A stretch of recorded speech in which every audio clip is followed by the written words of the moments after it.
Greetings, Stars fans!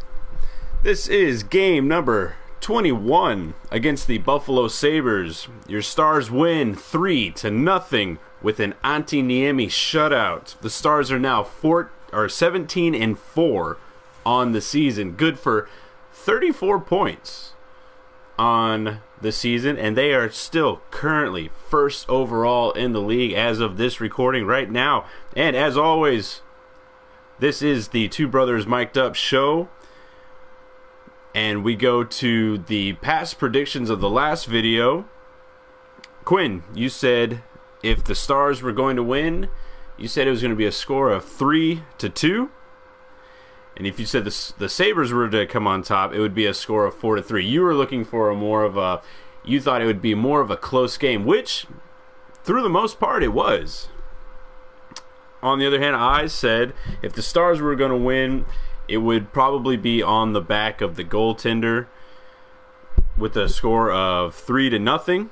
If the Sabres were going to win, I also thought it was going to be on the back of their goaltender, of Johnson, with them having a score of 3-2. But all moot points. We are now into the quarter part of the season. And from the beginning of this game, it did have the sense that the Stars were in their rhythm that they wanted to usually be in. It was strong, it was fast, and within 6 minutes of the game, we get the first goal from our favorite resident Frenchman, Anton Roussel. He is now the all-time leading scorer in goals, with 38 goals for a French-born player. He gets his fourth goal of the season, all at home, and mostly game winners, like this one tended to be. How did you like the pace of the beginning of the game? Oh, it was fast, and Dallas came out wanting to set their stuff, use their skill and their speed, and you could see it happening. And they were pushing Buffalo back into their zone, and that Roussel goal was just shooting the puck on net, getting it down there. Yeah, you see the result of that goal from Klingberg making a real heads-up play with his vision inside the Stars' own end from their own zone. Just a real deft pass to Roussel from the left boards. And then what I liked about the Roussel goal and how he's actually showing that he has a scoring touch is that instead of just staying along the left boards, he cuts into the slot and really tries to get the puck on net instead of just either dumping it in or, just doing a little light shot onto the goal. He uses the screen and cuts into the slot and really rips a good wrist shot on net. Oh yeah, it was good. It was good of him to use that screen. Goalies hate when shooters do that, and it looks like he got just a little bit of the glove on it to tip it downwards. It also still goes in. From the screen that the defenseman was setting up, it also looked like it might have gotten a little bit of the defender's stick to kind of make it knuckle. I think Razor was saying something about that last night when we were watching some of the replays later on in the night. Now, a thing that is kind of famous with Dallas teams is that Dallas is a destination for a lot of opposing teams to come into our arena. And when we were at the game last night, there were a ton of Buffalo Sabres fans. Like, even in the beginning of the game, I think like 5 minutes into the game, you heard the "Let's Go Buffalo" chant, which was a little strange because we hadn't seen really another team. They didn't take over the arena, but there were a lot of Sabres fans there, and I thought that would kind of work against the Stars a little bit because they have not seen a scene like that just yet, because we have not had like a Chicago or a Detroit come in to our arena, because when Chicago and Detroit comes in, the arena is usually full of red, but you could definitely tell there was a sense of blue out in the crowd, and it was really good seeing that the Stars were able to overcome that. But going back to Roussel's goal, he has 38 goals now, all with the Dallas Stars. What has his impact on the team meant to you? He's that go-to, I want to say, hype man. Like, he's the guy who's going to go out there, make the big hit, fight if he needs to, and he always gives 100%. He's the hardest working Stars player on our lineup. He is pretty much the Brendan Morrow or the Steve Ott that we've become accustomed to having. Now, he might not be, I mean, Brendan Morrow and Steve Ott were not the highest skilled of players, but you know, they had some offensive touch, just like Antoine Roussel has had. But we're seeing in this season, he's not taking a lot of careless penalties. He's not out there to just try, he's not out there to try to hurt the team. But we saw early on in his career, he was out there taking some questionable penalties at some questionable times, and it really looks like he's starting to really clean that up. I think within his past 5 games, he's only had 1 penalty. Now, he had an interference penalty in this game, but that was, I honestly think that his penalty that he took, it really wasn't an interference penalty. I honestly think it was a hockey play. He bumps shoulders with him, and then the player just falls down. It looked more of an embellishment than anything, but that could be the home. It didn't even.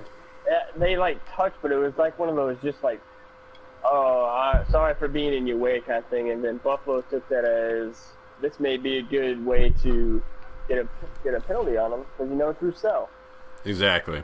I think Antoine Roussel has built up that reputation of playing a little too hard at times. That he's not hot-headed, but he's been known to take the questionable penalties.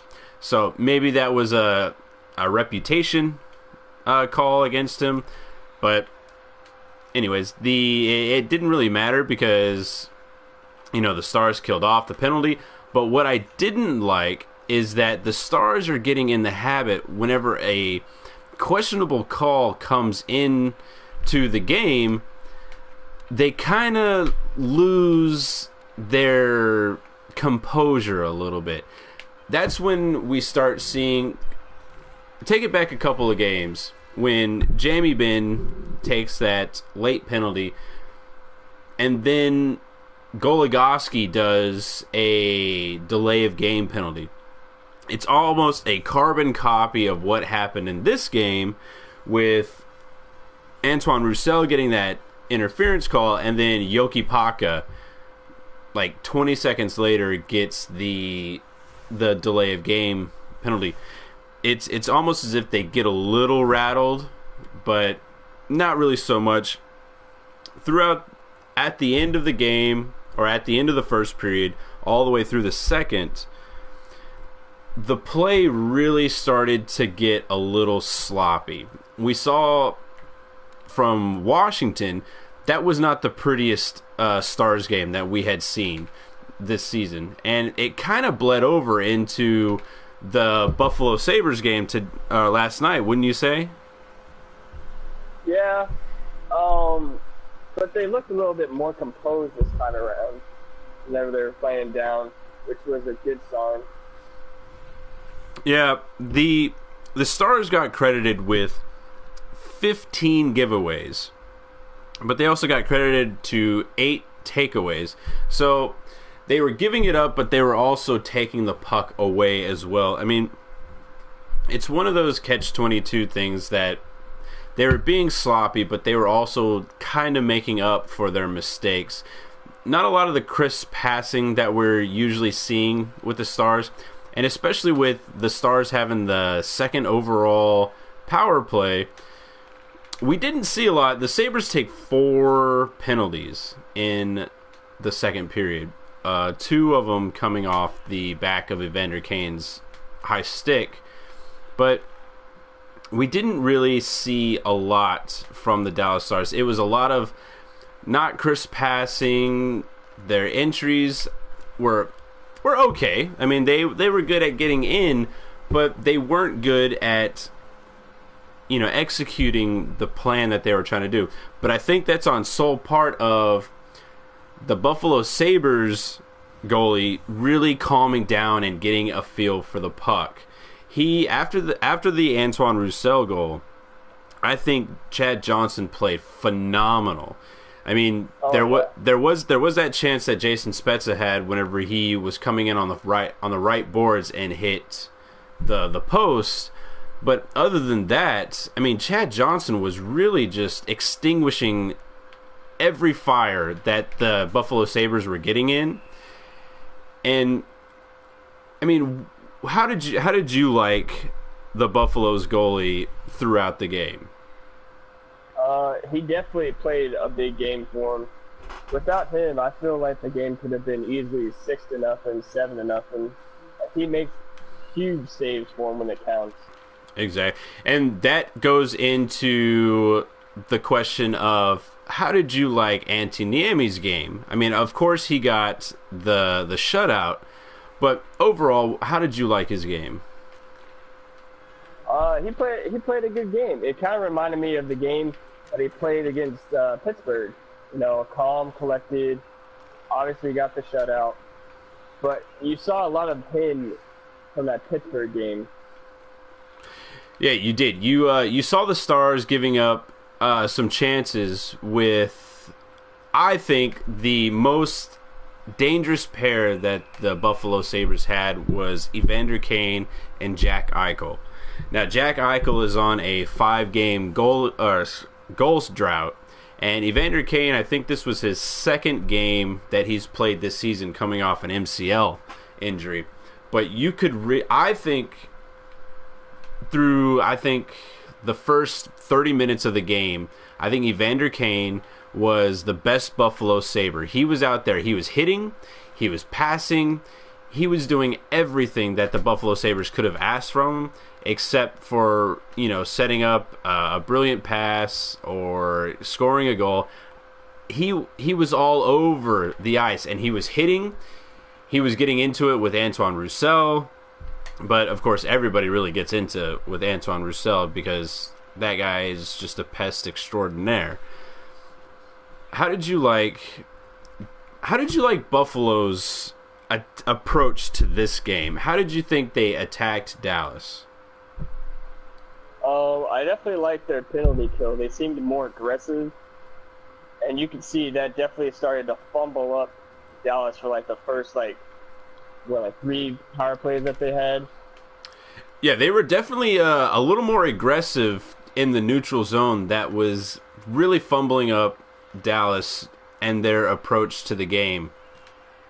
But another bright point of this game that I know that you have had strong opinions about. Let's talk Alexiak. Let's talk about Alexiak for the win. Let's talk about Alexiak, and then let's talk about Jordy Ben as well. So, Alexiak, best defenseman of the game. Hands down. Jordy Ben, he is out with a supposed illness, but I honestly think the coaching staff probably watched our last video and heard me saying that if there's a defenseman that needs to come out, it's going to be Jordy, and see where it goes from there. That's what we like to say. Yeah, of course. What's up, Lindy Ruff? But let's talk about the impact that Alexiak had throughout the game. Oh, he played what I feel like should be his game that he plays every single time he steps on the ice for the Dallas Stars. He played physical. He fought. He made good defensive plays. He was that defensive defenseman that this team really needs. Yeah, it's a defenseman that it's a size of defenseman that we have not seen in Dallas since Darian Hatcher. And if there are Stars fans listening or watching this that don't know who Darian Hatcher is, well, first off, shame on you. But secondly, Darian Hatcher was, besides Zuboff, he's the most recognizable Dallas Stars defenseman. He was the captain of the Stanley Cup winning team. He was big. He was strong. He imposed his will throughout his career with Dallas. That is what Oleksiak needs to be. He needs to be the second coming of Darian Hatcher. If not that, just a little below it. But it's something Dallas needs to complete this defensive roster. You need a big, strong defenseman, a la Shea Weber, Zdeno Chara. Stanley Cup winning teams have these big imposing defensemen. I mean, if they're not the Stanley Cup winning teams, but I mean, Nashville has one of the best defensive cores there is, and it's because they have those big, skilled defensemen. I think last night with Oleksiak could be a big spark for him to wake up and be like, okay, this is how I need to play. He wasn't out of position. He kept within his game. He knows his game. It should be the big, strong aspect. What else did you see from Oleksiak? And we don't know the extent of Jordy Ben's illness, if he'll be out next game. I suspect he'll probably draw into the roster with a Tuesday game coming against Ottawa. What would you like to see out of Oleksiak and the situation that they have right now with Oleksiak playing such a good game, with Jordy Ben kind of coming back into the roster? Well, I do feel that Oleksiak will be in because, I mean, we saw last night Jason Demers, they were rolling 5D in the third period, so I don't really know what his status is. Yeah, that is true. He did get credited, or not credited, but it was reported that Jason Demers is now out with a lower body injury. The extent of it has not been released, but we did see, I think we noticed that at the beginning of the third period that we were like, why was Oleksiak out there with Oduya, or why was Jokipaka out there with Goligoski? I mean, they were running those 5D pair. How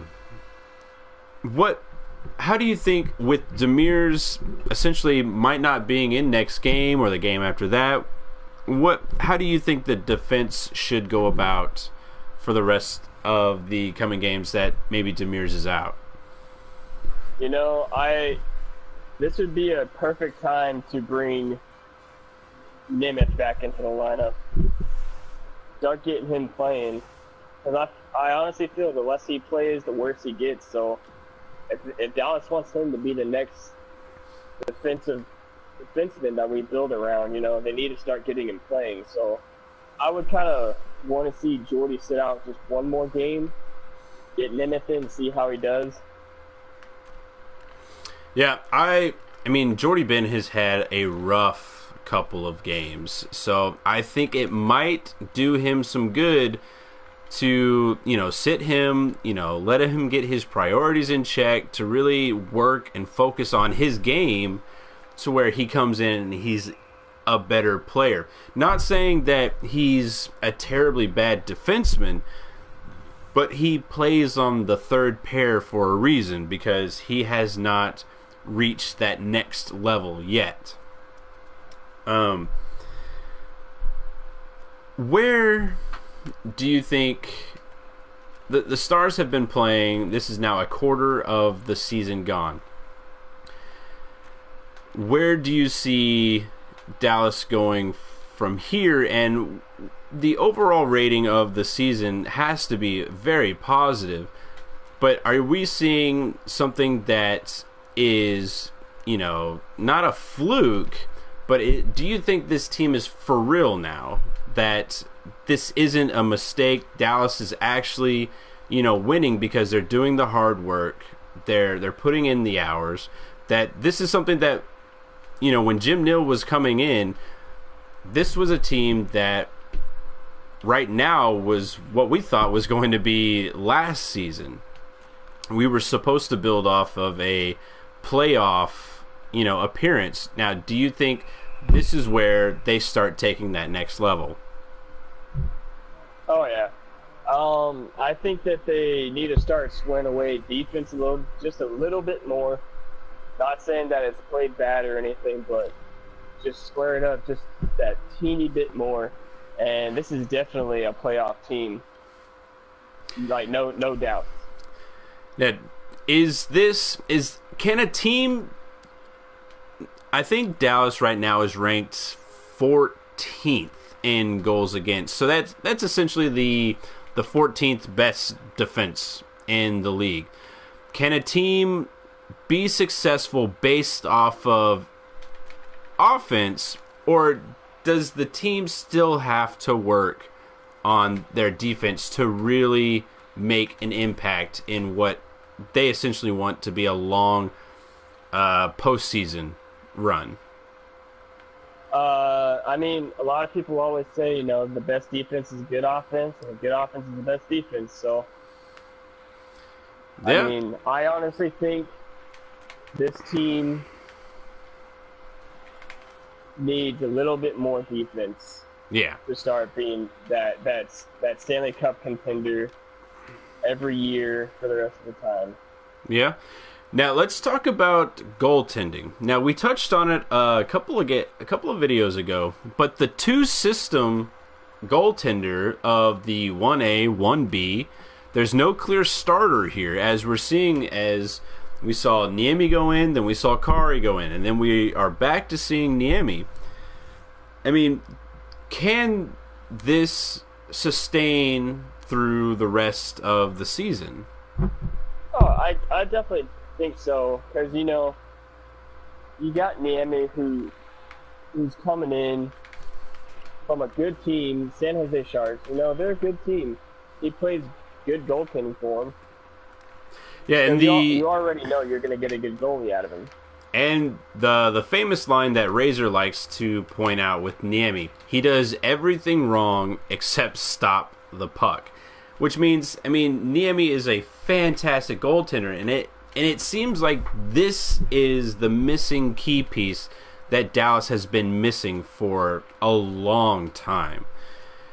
It's the fact that we can actually get good goaltending when Kari is not in net. This is something that Dallas has not had since early 2000s with Turco in net.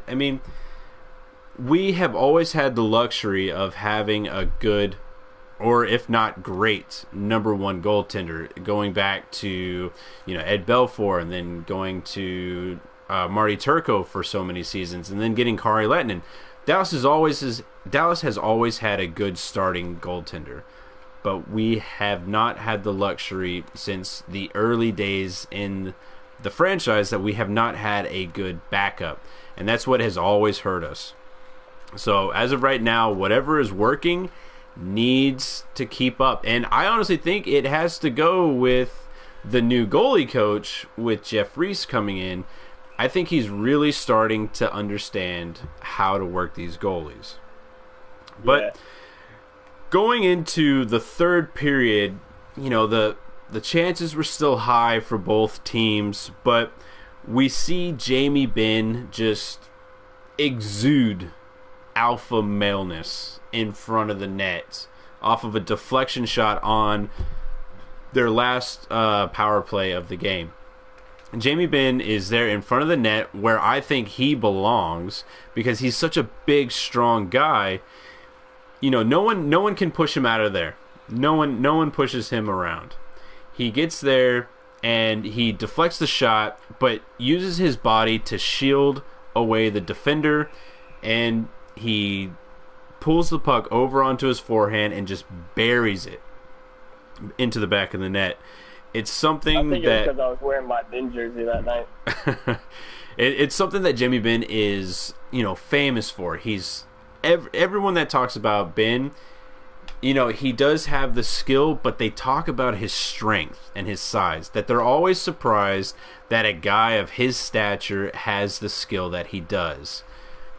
And, I mean, let's face it, Ben is not a first-round pick. The Stars are, they got a diamond in the rough out of that dude. They practically stole him in the draft. And he's only proving why he is one of the best captains in the league. He finishes the night off with a 2-goal performance, and after his first goal, I think it was what was it, like a minute and a half later, the announcement for his first goal didn't even finish before he got his second goal. And the second goal was what the finesse people like to say was a goal scorer's goal. The first goal was that grit, grimy stuff. The second goal was all finesse, skill. It starts off in their zone with Alexiak getting the puck, passing it up to Ben, but him making the smart pass and recognizing that Seguin is behind him uncontested, drops it back to Seguin. Seguin gives a deft pass over to Sharp, and then he holds it for a little bit. He lets Seguin come in with speed, and then gives him a little sauce to get it over the defender's stick. And what I loved about Seguin on that play was that he didn't even waste time to touch the puck. He just slapped the puck over to Jamie, knew Jamie was going to be coming with speed, and knew he was going to beat his defender. It didn't even look like he really looked or even worried that Jamie was going to be there. He just slapped it over to him, and this is what happens when true chemistry is going in a lineup and in the locker room. It's no secret that Jamie Benn and Tyler Seguin are like best of buds as of right now, and the chemistry right now is just insane because they just know where they're going to be on the ice. It's amazing. The romance is real. Exactly. Let's go into the rating. What would you rate this game? I would say a solid A. The only reason why I don't give it an A+ is because their power play kind of lacked. They never really seemed to be settled into their power play until the last one when they got the goal by Ben. I think they just need to stick with that kind of power play. Stick Ben in front of the net, let him use his big body and shoot the puck. Yeah. I wrote down my rating of a B+, and it touches on what you were saying. It goes into the sloppy play. It goes into not being able to capitalize on a lot of the power plays that they were given. That's something that the Dallas Stars, yes, they are scoring, but they're not really showing a killer mentality. You don't see the Dallas Stars really just stepping on the throat of their opponent and just all out, flat out, outplaying the opposition. They are doing it in great fashion with their winning, but it's still not. They still don't have that killer instinct that they need to take to the next level. But they're getting solid goaltending right now. And that's the reason why I'm giving a B+. The Stars play in Game 22 against the Ottawa Senators on Tuesday. What would your predictions be for that one? I feel Ottawa's playing pretty good hockey as of lately, so I think it's going to be a good test for the Dallas Stars. I'm going to say if Dallas comes on top, it's going to be I'm going to say 2-1. And if Ottawa comes on top, I feel it'll be the same, 2-1. So a tight game either way? Yeah. Yep. The Ottawa Senators are 10-5-5. That's a good, respectable record. They have 25 points onto the season. They are in a playoff spot as of now, and they are coming on good as of late. I think they have wins in their past. They have 3 wins out of their past game, but their past 5 games they have taken it. Their losses they have taken it to extra time, so that's where they're at least getting points out of their losses as of late, which is always a good sign. And you know, they had that big resurgence last season to make the playoffs. I think they're a underrated team as of right now, but if Dallas is going to win, I'm going to say it's a score of 4-2. If Ottawa wins, I like the score of 2-1. I think you have a good one on that one. So I like that score of 2-1. So that will be the discussion. Be sure to like, comment, subscribe, share anywhere you'd like. Comment in with what you liked, with what you didn't like. Any feedback helps us. And remember, these videos are by fans for the fans. And as always, tune in next time.